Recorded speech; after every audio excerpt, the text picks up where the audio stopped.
মশলাটার মধ্যে একটু জল দাও, মশলাটার মধ্যে একটু জল দাও তো দিয়ে দে না। জল কোথায়?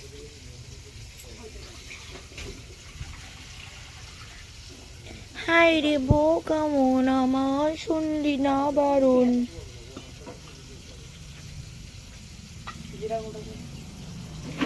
সব দিয়ে দিয়েছো তো, সব মশলা খালি জিরা গুঁড়োটা দিয়ে দিয়ে দাও।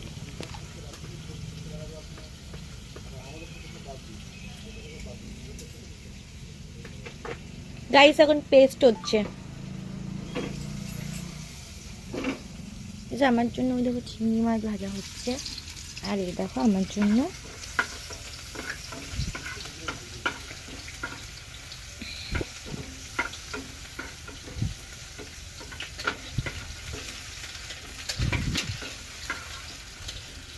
তোমার এটা আজকে কি